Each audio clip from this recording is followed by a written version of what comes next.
Welcome one, welcome all to volume 59 of the NFC East Mixtape, the greatest crossover ever attempted and successfully landed in the history of all universes, galaxies, and everything otherwise. You can listen to this podcast in any of 4 different places, all of the NFC East homes for SB Nation's team sites. That's Blogging the Boys, Bleeding Green Nation, Big Blue View, or Hogs Haven. My name is RJ Ochoa from Blogging the Boys. He is Brandon Lee Gowton from Bleeding Green Nation, BLG, who you can also see on the Blogging the Boys YouTube channel or Bleeding Green Nation YouTube channel. How are you, sir? Kind of can see me. Also partially concealed by the mic because it's right in front of me. But I feel like that's just the best setup audio-wise for me. Probably should get an arm, but I don't have one. I have 2 arms attached to my body, but I don't have a podcast arm. Talking about a mic arm. One of the bendable here. Yeah, our buddy Rob Statsquare is a big mic arm fan. He's a big well, he's a radio guy. That's what I'm saying. He's a big like snob when it comes to that kind of stuff. BLG, we always kind of start off with like an eclectic sort of topic before we get into the meat of the show. And I'm gonna be honest with you. I've played this song, I've played this hit a few different times on a few different podcasts, but I've never kicked this can around with you. So I ask you before I offer my 2 cents, what is one of your biggest pet peeves in life that a person can do? I really don't like noises that are like really annoying and repetitive. So, let's just any kind of repetitive, annoying noise like that. I can't deal with that. Like that is so distracting. I can't do it. A small one for me is when people ask you to do something but phrase it like, do you want to? Like, hey, Brandon, do you want to take out the trash? No, I don't want to do that. Like, just like ask me to do it. Like, hey, Brandon, will you please take out the trash? You know what I mean? Like, I'll totally do those things. So that's a small one for me. But a big one, and this is really an expression that I have a bone to pick with, is, BLG, you can't have your cake and eat it too. I hate this expression because the expression presents the 2 things as equal, right? Like, you can't have both of these things. So, like, the 2 options presented here are to eat your cake or to have it. Right. What is to have the cake? Like, just look at it. You can look at it. How is this an equally desirable thing? Like related to eating the cake. Like, why would I equally want to do both of these things to where I'm trying to achieve both of them, which is when the expression is utilized? Yeah, what else are you going to do with the cake? Just look at it, have it out there, be like, wow, that's a good looking cake. Wish I could eat that, but I can't. I hate that expression. Like, he's trying to have his cake good, and eat by it the too. way. That's a big problem. Oh, cake is terrible. But like, again, like, call it pie or whatever. Like, what is the state of having the thing? Like, what good does that do me to have it? Why would I want that? Or, you know what I mean? Like, why would I strive to have both of those things? And even then, if you're eating the cake, are you no longer having it? Because the cake is gone. So like, how can you actually physically cannot do both of those things? Marie Antoinette once said, let them eat cake, I believe. That's all I got. Before we get started, a reminder to subscribe to your preferred team site, podcast network. Leave a rating, write a review. Those things are always appreciated. If you leave a review, we promise we will read it and do what BLG has dubbed the cross review. If you're a Cowboys fan, go over to Bleeding Green Nation, leave a review, vice versa, et cetera, et cetera. We do have a new review, Brandon. Are you ready? Let's hear it.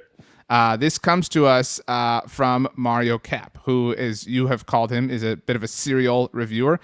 He, recently reviewed, actually, and complimented me on my objectivity when it came to picking all of the games for every single NFC East team. He has come again to compliment yours truly. He says, RJ, this was a very fun podcast. Cowboys' legacy pick has to be Tom Landry, although Roger Staubach is a strong choice. In the 1970s, Landry lived, wait for it, Seamus, rent-free in our heads. Really loved picking the Doc for the Eagles. His is the only official NFL jersey I own. Agree, Dak is the defining player of the Cowboys. Rent-free! Weren't the Cowboys like really bad before Landry showed up? He showed up at the very beginning. So, they were really bad with him for a long time before they got good. Yes. Okay. And that's another pet peeve, I guess. Like, people love to act like things are the same. Like, and people do this, for example, like, I remember Peyton Manning threw a lot of interceptions as a rookie. Let's hold off on criticizing Zach Wilson. Like something like that. So people will be like, if today's NFL existed back when Tom Landry was coaching, we would have had him fired after the first couple of years and never would have given him a chance. Let's be patient with Jason Garrett. No, it's not the same thing. So that's another pet peeve. So shout out to Pet Peeves, the big winner from today's episode. Here's another sports pet peeve if we want to tie it in here to what we actually talk about on the podcast. Okay. So Jalen Hurts, I'm looking at a reply. So I listened to this Phillies podcast that my friends do. And in addition, well, obviously there's the Good Fight, which is part of the SB Nation network, but High Hopes as well. Shout out to John Stolness. Yes. Where someone so they talk about Phillies, but in the last minute of their podcast, they're like, man, I'm looking forward to Eagle season because the Phillies are so terrible. So they brought up Jalen Hurts, and someone got so offended about them not being high on Jalen Hurts that they tweeted at these podcast hosts with this graphic comparing Jalen Hurts' numbers from his first 19 to starts Lamar Jackson. To Josh Allen. And it's cool. Jalen Hurts is better. And it's just what are we doing? Are you not I hate to be watching the games guy because that's so reductive. And I feel that gets used in a way where it kind of just throws all stats out the window. But I feel I've pivoted back into watch the games because it's not even comparable. Watch the freaking games and tell me those players are anything alike. Come on. These numbers do not tell this whole story by any means. And also in there, I know you're not the biggest Justin Herbert fan, but what a mischaracterization. This idea that Jalen Hurts made the playoffs and that's this big accomplishment, and the Eagles were down 35-0 against the Bucs, and Jalen Hurts was the clear weakness in that game with the Eagles losing to Tampa Bay, and he should get credit for that while Justin Herbert didn't make the playoffs, but barely. There was a play-in game at the end of the season, and Jalen Hurts is comparable to Herbert now. Stop. Please just watch them play. Watch them actually throw the football and play in the games. They're not comparable. Stop it. I will say two things before we actually get to our NFC East content. And my dog is barking in the background because we record this on Tuesdays, and Tuesdays is trash day around here. But I don't know who tweeted this, so apologies. But I saw this tweet that was welcome to the next 50 years of young quarterbacks being compared to Josh Allen's rookie season in the NFL, or first 2 years or whatever it was. And you're right, that's all it's ever going to be. It's well, look at Josh Allen. And then he blew up. So and actually the example I saw, and again, I apologize to whoever initially tweeted it, was Justin Herbert. But in a dunking sense, well, if Josh Allen was this bad and Herbert's already this good, imagine how good Herbo's going to be. Herbo? I hate that nickname for him, by the way. I've never heard anyone use that. Wow. Herbo is going to be. You Herbo. just sent me this graphic. God, this is it's so bad. It's just you can't actually believe this. You can't look at these numbers and be yeah, actually Jalen Hurts is better than Josh Allen. I refuse to believe that there are people intellectual people who actually believe fall for these at this point. I think I somewhat credit the NFC East Mixtape for awakening or waking people up to the vertical photo graphic that is all the players who's stopping this offense. A cousin of that is the graphic you just sent me, where it's a profile picture of two players, and then the middle is their stats compared to one another, their passing yards and this and this. Who are you taking retweet for Joe Burrow, for Justin Herbert? You had this with what, D Williams and TJ Watt or someone? Or I showed it. I did not have this, to be very clear. I just showed it to you. Yeah, not that you made it. It was actually Sam Williams he wants to go by. There's a lot of confusion there. Wow. And Aiden Hutchinson was the other person. So Cowboys really got the better player. Woo! So yeah.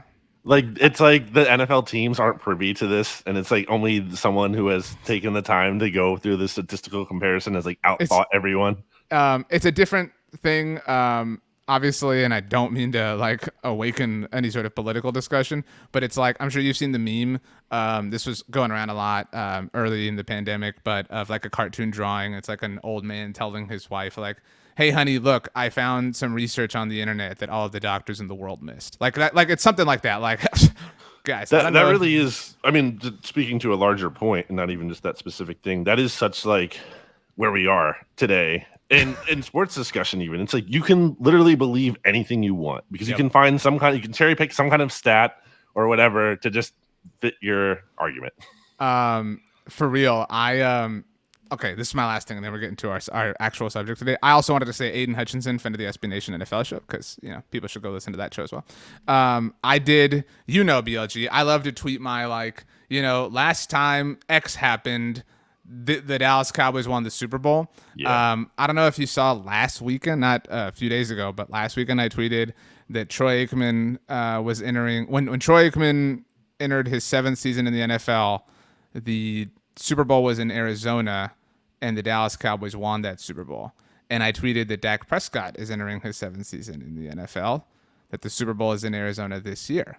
And so but hey, let's have fun. Let's laugh. And I don't know why, but this one, I've done this a million times. This one set off so many people. Trey Wingo was in my mentions, all upset, like, this means nothing. I'm like, who thinks that I'm actually out here saying, well, lock it up, let's go, let's go make the bets. Don't even play the season; it's all done. Right. Lots of pet peeves apparently on our chest. Okay. Pet peeves are sort of negative emotions, which are existent in rivalries, which is my somewhat segue into today's Segue king right here. Today's episode. We are going to rank the NFC East rivalries. Now, Brandon and I individually were both unsure of how many there were. We got together and double checked. There are 6 composite NFC East rivalries. And I think, Brandon, that we're going to rank them reflective of where the NFC East is today. Because obviously, you go way back and things were different a long time ago. But as far as the landscape of the division today.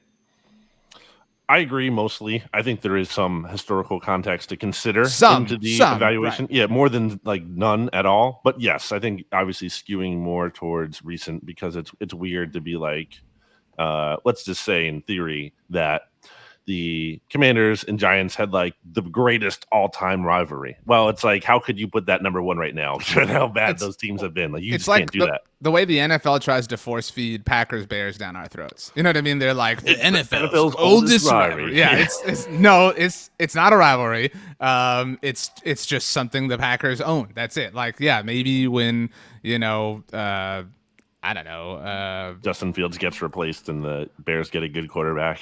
I was gonna go with Dick Butkus, also a friend of the SB Nation NFL show. When he was roaming the streets, things are a little bit different. But now, on this subject, it was some TikTok I saw of a Chicago-based podcast. They were talking about Khalil Mack, and they were saying it's amazing to consider that the peak of Khalil Mack as a Bear was literally the first half of his first game. Remember that first half, that Sunday night game where he was owning the Packers. It literally never got better than that. That's really amazing to think about. But okay, do we want to go in ascending order, descending order? How do you want to do this? I think we should go from the bottom, the worst rivalries, to the top. Okay, I think there might be more debate at the top. I think some of the bottom ones might be a little bit more, we can kind of just roll through that. And how are you defining best rivalry? Most contentious, juice. Most heated? Okay, most juice. Okay. Juice factor.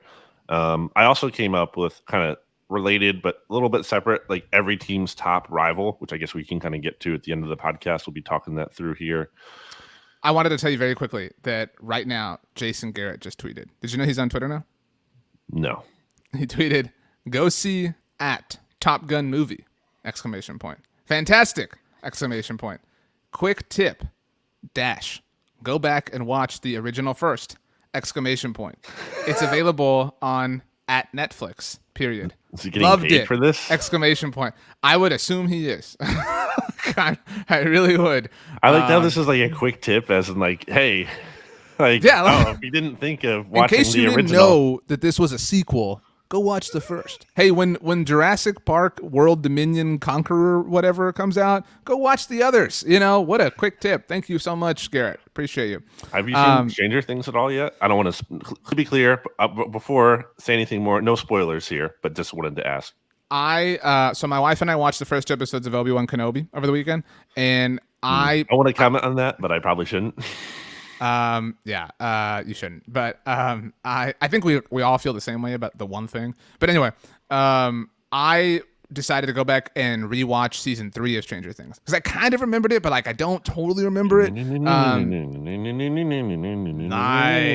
Pete Sweeney over here with the sound effects. So I'm in the middle of season 3. I don't know why the show is so good. Like I can't put my finger on what the effect is, but I think it's great. the juxtaposition of like, the bright 80s kind of fun culture and like kids. So it's, not like adults. It's just like something more like less threatening to you in one way. But then at the same time, there's this really dark stuff going on. So I think the juxtaposition of those two things, that's a good word, by the way. Juxtapose. Yeah, very deep point by you. Okay, we're 15 minutes in. We have to get to the rivalries now. But anyway, season 4 is really good so far. That's all I'll say. No spoilers, but it's really good. Definitely check it out. Number 6 for me. The Philadelphia Eagles. What? And Washington Commanders. Again, that's crazy. That's just wrong. No, there's some like historical juice here, and there's the like Donovan McNabb factor. There's the Deshaun Jackson factor. I do not get up for this game. Like if this is a primetime game, like my most like vivid memory of an Eagles Washington game is Michael Vick going off. That's it. Like that's my most vivid memory of one of these games. The Monday Night Massacre. Right. I just cannot like think of a game where I watched these two and was like, wow, that was sick. That game like broke Washington sports for a little bit there, where I remember there was I think it was Chad Dukes, who may have had you on his show before. I know I've been on his show, where he just like went on this like 15-minute rant about how Washington is such a joke. Like that game really broke at least him. In case anyone's unaware, it was a Monday Night Football game. It was in Washington, right? It was like just after Washington announced a contract extension with Donovan McNabb. And Michael Vick, this was his 6th start. So correct me if I'm wrong. Kevin Kolb was the starter at the beginning of that season, and then it just like he got hurt or something, and that opened by Clay Matthews, and that opened the door for Vick. And this was Michael Vick's like reclamation tour in the NFL, obviously, and went off 20 of 28 for 333 yards, 4 touchdowns, and had 80 yards off of 8 rushing attempts and 2 scores on the ground. It is literally, I know you're not a big fantasy guy, but one of the most like incredible fantasy performances of all time by a single individual. I remember my cousin Jeremy had Vic going that night, and he was down by like, I don't know, 40 points and ended up winning. It was sick. But yeah, so Eagles Commanders to me, and like now the Carson Wentz thing, like it's juice. Like, it's so fake juice though. Like it's disagree. And maybe that's my Eagles bias showing, but I have Commanders Giants in the last spot. I just don't really think there's history here, at least to my knowledge. Not in my lifetime. There hasn't really been. I just like Landon Collins disagrees. I just feel like this. Yeah, but he's not even on the team anymore, right? I feel like this has no like. Do Giants fans and Washington fans like really hate each other? I don't know. It's just these teams have been really bad for a long time or a decent amount of time now. And I just don't. Where's the intrigue to this matchup? So I agree. To be clear, this is 5th on my list. So I don't have it like really high. But, and maybe this is giving away the top of my list. I'll do my best not to. But like the division is clearly 2 halves. You know what I'm saying? And has been for what, like a decade, right? Which is a long time. And so these are like my wife and I on the subject of shows and movies. She had never seen Lord of the Rings, so we're in the process of watching them. I'm obviously rewatching them, and we're watching the extended versions. I don't know if you know this, dude. They're like 3.5 hours each, so it takes like a few sittings. Anyway, so like to me, the Cowboys and Eagles are Frodo and Samwise, whereas the Giants and Commanders are Merry and Pippin, right? Like there's clearly a divide among the 4 here. And so like when the 2 little brothers get together and squabble, like there's a little bit of interest to me there. Like it's like who's the superior little brother? And so it has a little bit as an objective third party viewer here. It's a little bit more interesting to me. And like they had like when I think of great games or important games, and some of this was just the timing of it all, the Giants kept Kirk Cousins out of the playoffs, and you love to bring that up. Like that game had juice. When was like playoff implication juice? That was what, 6 years ago at this point? I mean, I know it was a long time ago, but that's exactly my point. I can't find an Eagles Commanders game that had that much juice. I mean, in that same stretch of time. So, that's why it's 5th for me. I was just going to ask you, I was like, when was the last time there was an Giants Washington matchup that like was really important or held a lot of importance. It was probably that. But even then, like, Well, there was also the Thursday night game this year that went down to the wire. Remember Taylor Heineke and Daniel yeah, but that Jones? was I'm talking about like going into the game, like having like big stakes or having importance. Like that was a good game at the end, because of how it ended and everything. But it wasn't like an important game by any means going into it. Wow. So I don't really know. Eagles Washington. There's been some Eagles Washington games over the years, like the Deshaun game. I'm trying to think of what else. I don't know. There was the week 1 loss 2 years ago. Was it 2 years ago? Right. Yeah. To Dwayne Haskins' Washington team. Beginning of the end for Carson Wentz. Yeah. But like, I mean, it's so hard to like include Washington in any of these. I mean, to be very clear here, because like again, like my bottom 2 involve them. Like they're so insignificant. Like, can you name a game that had significance that they were involved in that didn't involve the Cowboys? Not really. Like, and I mean like a game in general, not just like an NFC East game. Like they had that win against Pittsburgh in 2020, but that was like the Steelers really falling apart. I mean, it's the week 17 game between the Eagles and the Washington in 2020, where Washington won the division. See, like that wasn't even a big deal. That was I know, but that's the point. All right, I guess that adds a level of like bitterness to the rivalries. I'm fine swapping my 5 and 6. So I'll put Giants Commanders last, Eagles Commanders 5. So then in number 5, I have Cowboys Giants because how dare you? I mean, this game is always a waste of time. It's always a game where it's like, typically Eagles fans want the Giants to win because it's more helpful if the Cowboys lose. By the way, Brent Free, baby. I hate maybe we've talked about this here, maybe not. I hate they should just tie. No, like that is the dumbest take. It's like the most basic take.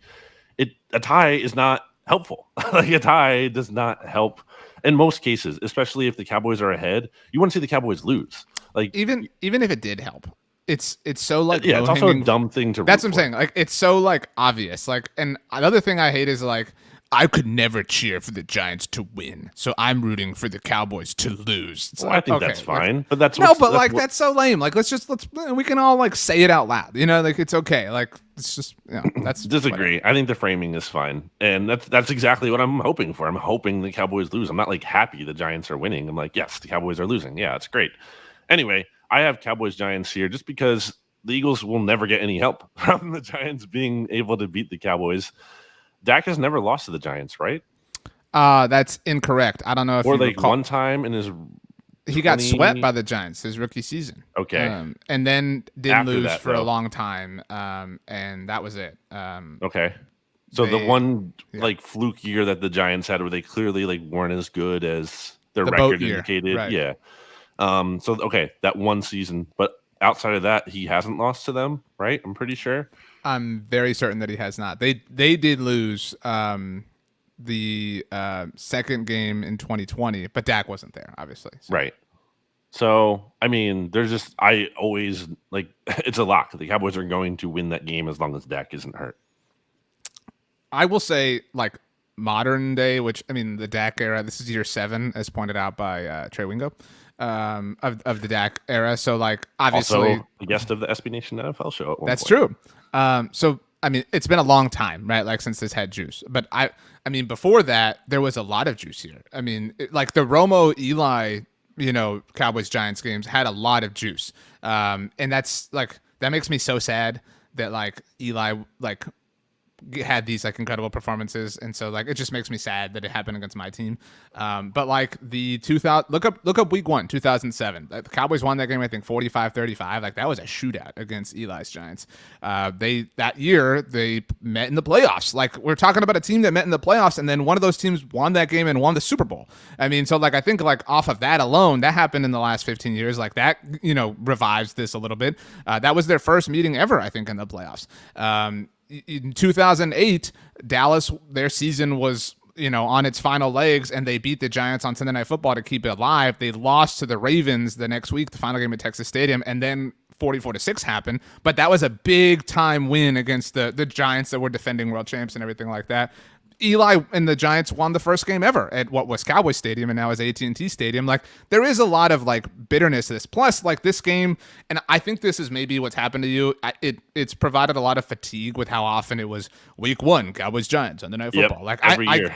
I get that, but like, I also, that is another pet peeve of mine. Like, people act like when the schedule's coming out, it's like, well, here it comes, week one, Cowboys Giants. That hasn't happened in 5 years at this point. It was 2017 last time. But it was happening way too much for a while. Right. So like, it hasn't happened in a long time at this point. So my how point have is we like, not gotten Eagles Cowboys week one. I've been beating this drum. I know we got it really early last year though. Was it week 3 Monday Night Football? It's week 3, but still, like, give us a week one. Anyway, my point is like, there's a lot of juice here. I think between and like. Also, there's a lot of seismic energy that's happened with the Giants. Tony Romo's first season-ending injury happened on Monday Night Football against the Giants. Tony Romo first came in on Monday Night Football against the Giants in 2006. Dak Prescott's season-ending injury in 2020 happened against the Giants. And Jason Garrett's return to AT&T Stadium with the Giants against the Cowboys, like, that's a lot of juice. I mean, like, so I think you're hating on this a little bit.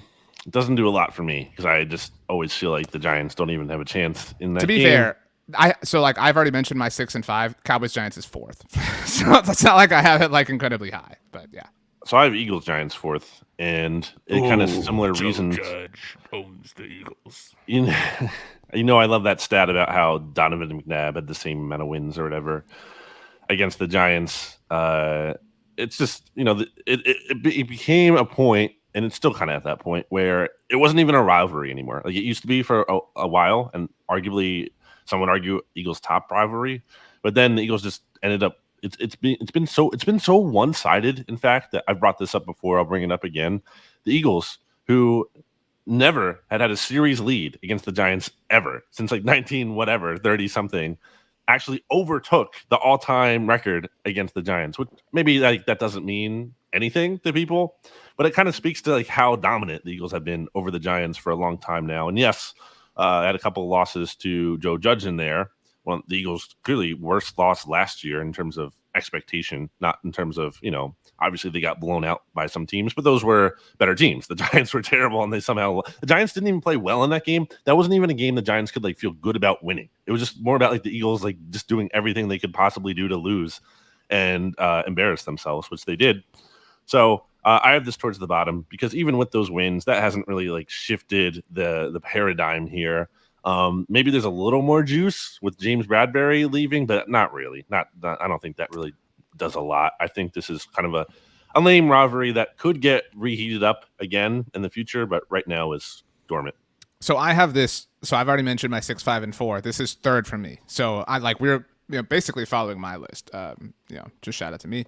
To me, this does have some reheated energy. Obviously, with the Joe Judge victory, but it's really big meme energy. You know what I mean? There's energy nonetheless, but it's kind of embarrassing energy. It's not like, we're not talking like Raven Steelers here, but there is something there. And I think the Judge win was important for the rivalry's sake, given all the chatter about we want the Eagles week one, blah, blah, blah. It was stupid and it was lame and it was unjustified, but they did kind of call their shot and they walked the walk that they talked. So I will say this is I think you agree. So much to a rivalry is what does it look like? It's got to pop for me. It needs to have some visual energy. And these are the two most muted uniforms that the NFC East has to offer. And I say that even though the Commanders have an array of terrible ones. But so it's difficult to I don't look at those two helmets I can't see the pregame for this game and see the Giants helmet on one end of the stage and the Eagles helmet on another and get pumped. But it's low key. I think it's got some semblance of hatred. It's not really a rivalry. It's just we hate that they exist, sort of thing. I think the thing you can say about the Eagles-Giants rivalry is they have the closest geographical proximity. So sure. That's something. And growing up like I did in the New Jersey, Philly area, I knew Giants fans. So that kind of added to it. I would say that was different in that I feel like Giants, Eagles fans, at least my understanding of the rivalry, my experience with it was that it's kind of more of a brotherly thing, kind of brotherly rivalry. Whereas Cowboys fan, that was more hatred. Giants fans you messed with, and it could get bitter. But there was also maybe some like, I don't know, unsaid respect or something. Where Cowboys fans, it's just pure hatred, like no redeeming qualities at all. At least that's how it was for me. I know people who lived kind of more in the DMV area, and they felt like that way strongly about the Commander. So part of it, I'm sure, is where you live. So I just wanted to add that in there. I do think this will heat up again when the Giants potentially get better, which maybe they're on the path towards. But for now, again, it's just kind of laying low and not a whole lot of juice to these matchups. I feel like the Eagles have dominated this team, not unlike the Cowboys, that you look at the schedule and the Eagles deserve the benefit of the doubt. Whereas I will not do that with the Cowboys because they've had the Eagles number in recent years. Like, I just give the Eagles the benefit of the doubt. And if they lose to the Giants, I'm not going to feel like dumb for not believing in New York. It's more of just like, again, do the Eagles beat themselves? And they did last year. I don't know how you can give the Eagles the benefit of the doubt when they lost to this team a year ago. So again, but it wasn't even the Giants playing well. It's not like I slept on the Giants, but I didn't sleep on the Giants. I gave the Eagles too much credit. I don't know. I think Giants fans would tell you that win was not like in any way like encouraging for them. They didn't do any, like they did not play well. There was nothing you could point to in that game and be like, yeah, I mean, the defense did some good things, but okay, with like who? With pieces that are there for years to come? No. Fine. Okay, so that's fourth for you? That's fourth. Okay, so I'm assuming then so I've gotten through my 6th, 5th, 4th, and 3rd because I had Eagles Giants 3rd. So that means we're up to your 3rd. I'm going to assume you have Cowboys Commanders 3rd and Eagles Commanders 2nd. Yep. Okay, so just so we're clear, I have Cowboys Commanders 2nd. So you have so we both have our team and the Commanders 2nd, correct? Yes. Okay, so we kind of touched on the Eagles Commanders and you defended it, so I understand why since you have it 2nd and I have it 6th. The Wentz factor adds to it for sure. If he wasn't here, that would be lower. What if he doesn't even play? Like, you know what I mean? Like, what if it's like an embarrassment? Like, I don't know that we can like lock that in right now. Well, maybe he doesn't, but for now, he is projected to, so that's how I'm going to play it. I mean, what if Dak gets hurt in week 1? I don't know. Like, you're just throwing hypotheticals out there. I guess. It's amazing that the last 2, technically, franchise quarterbacks for the Eagles have both wound up starting for Washington. That's amazing, if you really think about it.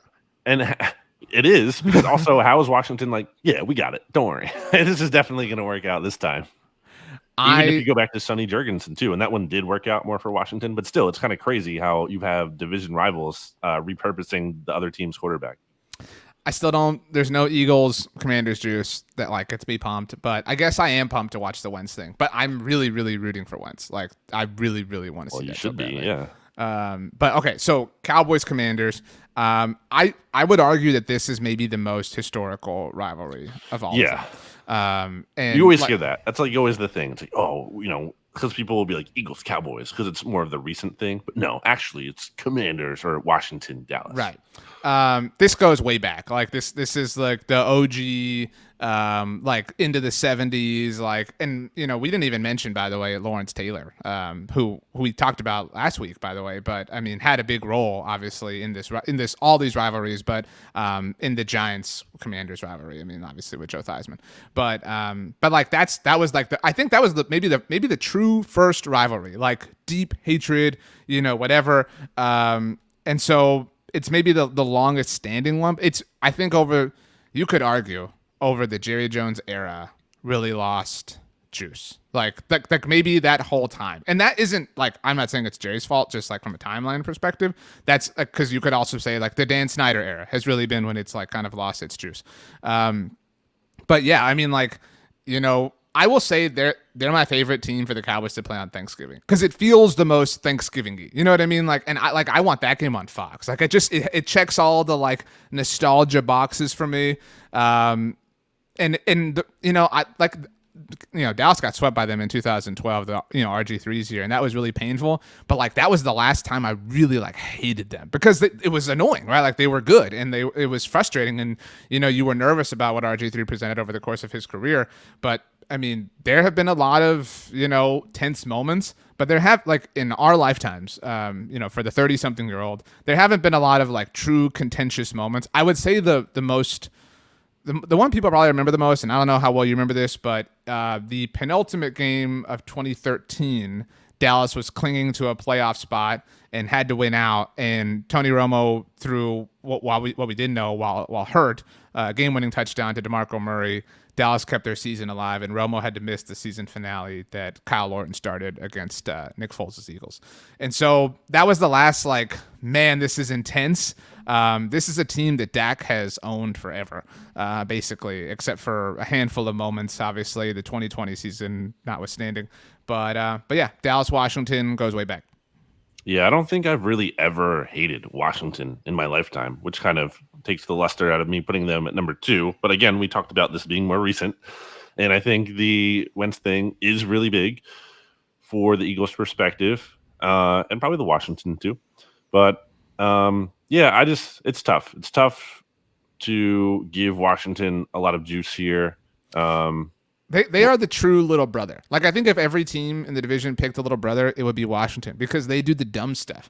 Like the benches last year. You know what I mean? Like they like cannot get it's not enough that Dan Snyder is a terrible person and has ruined the franchise and everything, but like even Ron Rivera can't get at, like they continually make terrible decisions over and over and over and over again.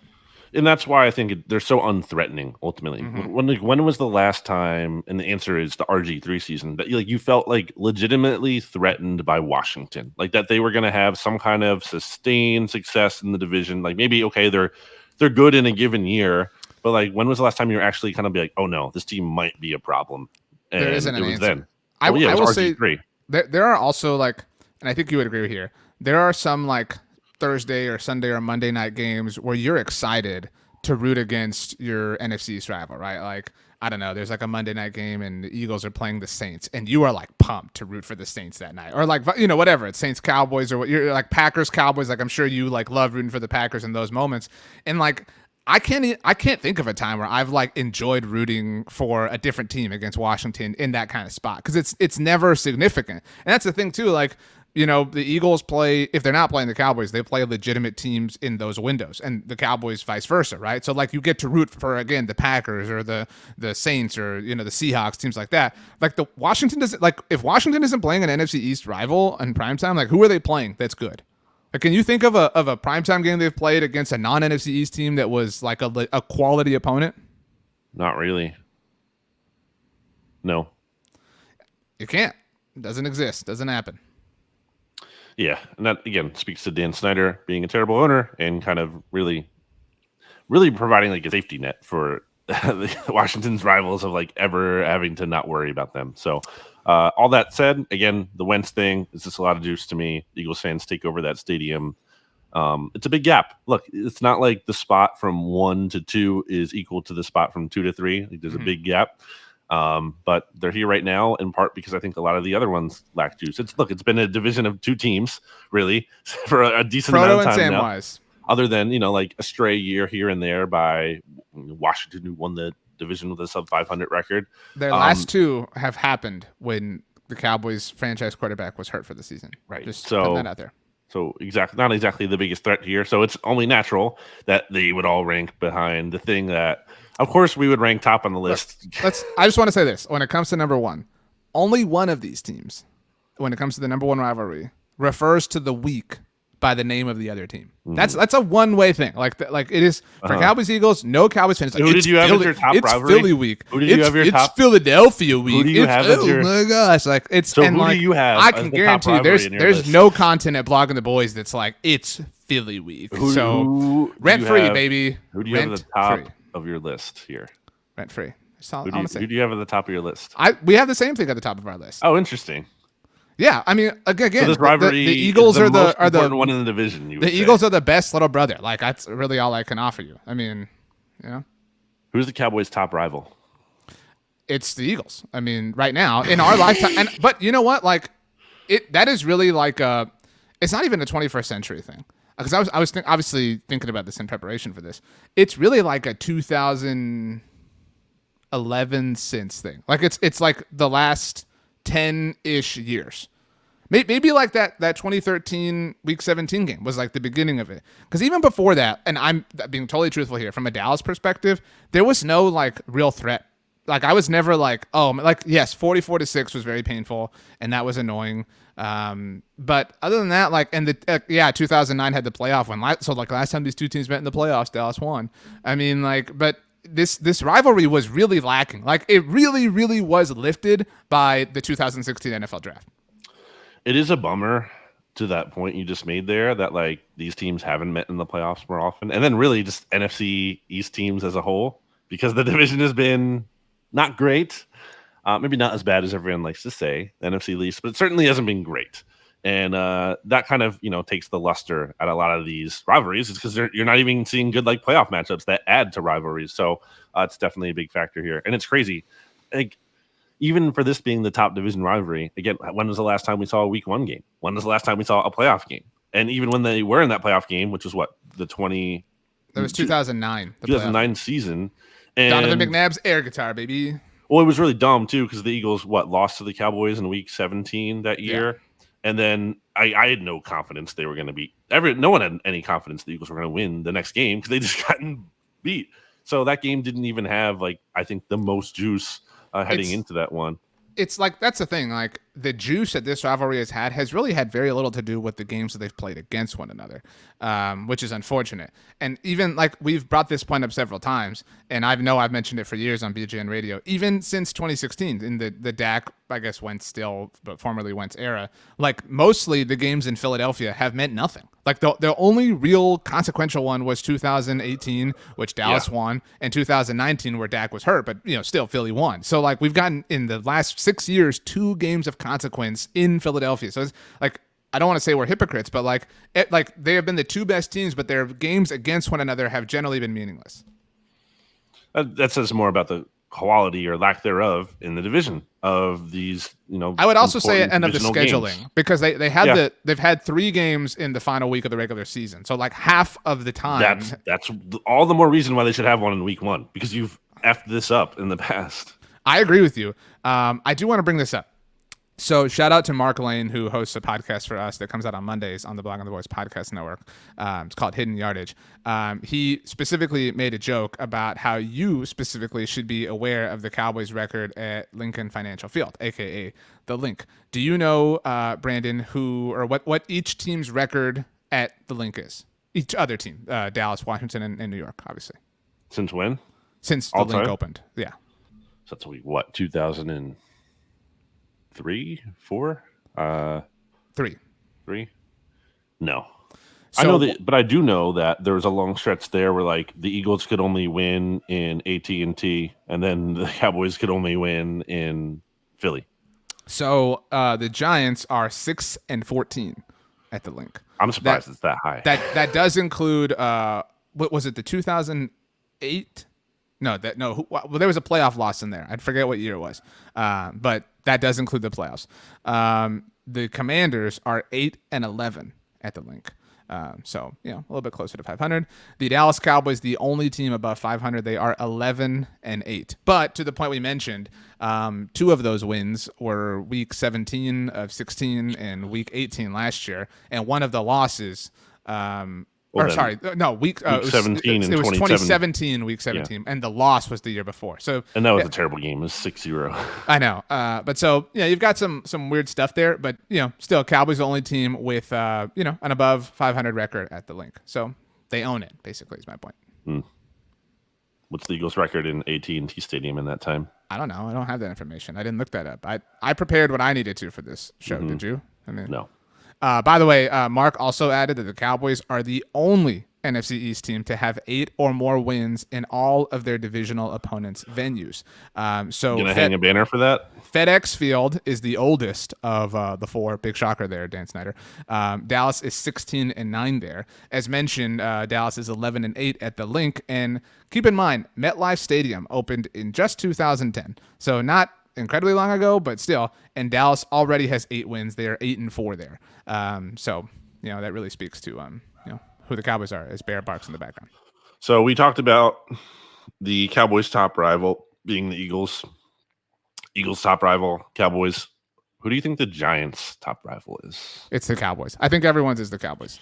I don't know. I think it is. I don't know. It's the Cowboys because the last time they were relevant, it was the Cowboys. I think Giants fans might say Eagles. I think they might hate the Eagles more than the Cowboys.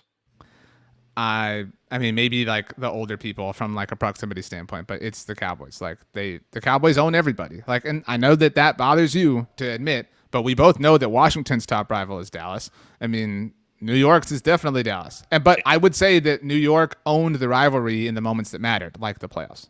In having one of the biggest advantages in the NFL, a quarterback playing well on a rookie contract, a day 3 pick, and the Cowboys owning their division rivals through all this stretch, what do they have to show for it? That really is like, when you say it like that, it is super it just takes pathetic. the wind out of the sails completely. Like, it doesn't mean anything. It's like you found a day 3 franchise quarterback. Already impossible, right? Like, so like you've already like pulled off this incredible thing. You have completely owned your division since then. A very difficult proposition nonetheless. And that's why like I hate people that are like, oh, well, Tom Brady had the AFC East to play. It's not like it was difficult. There goes the mail truck.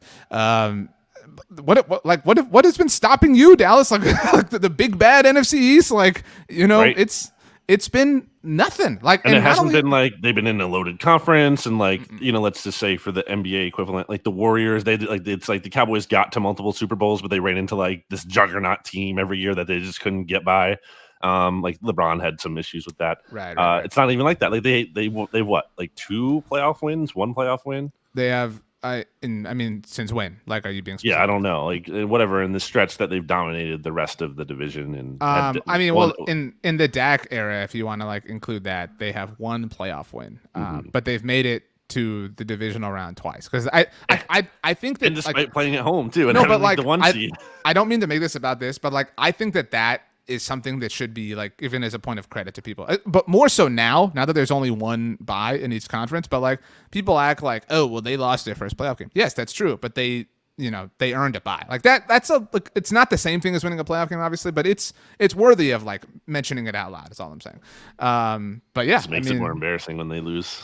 Only 1 playoff win, and it was against the Seahawks, and they were embarrassed in their most recent one by a different rival. I think a different show we need to do is each team's top non-NFC East rival, because for Dallas it's probably San Francisco.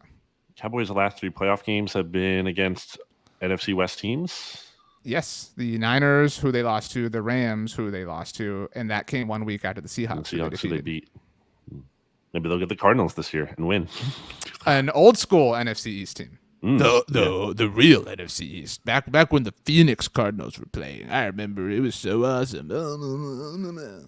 So I'm sure our audience appreciates you mocking them. What else? Do we have anything else? Do you want to add? Anything No. else? Nothing at all. Nope. Okay. Well, that about does it for this week's edition of the NFC East Mixtape. Brandon did not spoil season 4 of Stranger Things to everybody, so shout out to him. I'm not done yet. Well, where are you at? What episode are you on? Because I know they're super long. So if I'm not mistaken, I haven't done my own research on this, but I think there's like, it's like one of those things where they do like, there's like a gap. Like this is like season 4, but this is volume 1 of season 4. Volume 1 of 2, yeah. Which is kind of BS, but whatever. I think I'm like 5 or 4 or 5 or 6, somewhere in there. I have a last couple quick questions on this.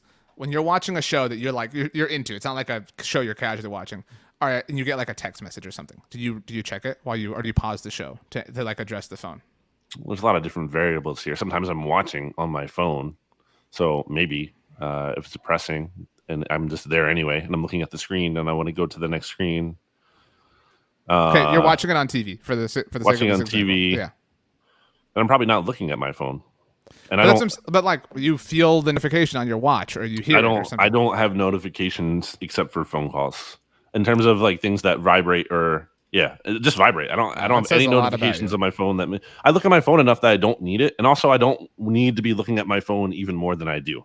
I don't need extra reminders. I have things that are like, if they're really important, again, like a phone call or whatever, but nothing super pressing. Do you like close the shades and everything? You make it like a movie theater experience? Not really. Okay, what's the food situation when you're watching Stranger Things? I mean, depends what time I'm watching it. What about the last time you watched it? I feel like something scarier. I'm not necessarily hungry. Yeah. See, like I think like for something like Stranger Things, I want like gummy worms. You know what I mean? Well, that's the thing too. Like Stranger Things can kind of be gross sometimes. Some of the things are like kind of gross. I'm not trying to like eat something I'm gonna have this spaghetti with sauce. As like there's like blood or like weird goopy stuff going on. Goopy, not a word you use often. I mean, like I don't mean you Shout specifically. out to Gwyneth Paltrow. Her company, Goop. I did not know that. Boom. So, you ever check out Smartless? No, I don't know any of the words you're saying right now. Like it's a podcast with Will Arnett, Jason Bateman, and Sean Young. I tell you what, I did over the weekend watch Chippendale, the new one that Will Arnett is in. It was legit. I said it was for my son. Did you like it? Oh, Do you think it was good? Wow, Will Arnett and Russell Wilson. Hey, Will. Win our child. Just, I mean, like, cannot get enough. I mean, we put it on, and he just loves it. I mean, we just love all the productions you're in. And I have a production company myself. When I don't get a lot of time, man. I'm always moving and grinding and hustling, and I believe in putting positive energy into things. And so I put energy into all my things. But when I have time and I have the energy and I put it into my craft because I'm always working. I would love to collab with you. I mean, you're such a talented person. I would love to have our paths cross. What do you think, Will? Reese's. Stop and have a Reese's cup. Two great tastes that taste great together. I spent $1 million on my body and my health and wellness, and I haven't had a Reese's peanut butter cup since my time at Wisconsin. Go Badgers, right? Rose Bowl, Broncos country. That's right. So yeah. Anyway, wow. Thank you, Russell and Will, for the guest appearances on the NFC East Mixtape. Okay, Brandon, it's time to leave. Send us home with the Stranger Things theme song.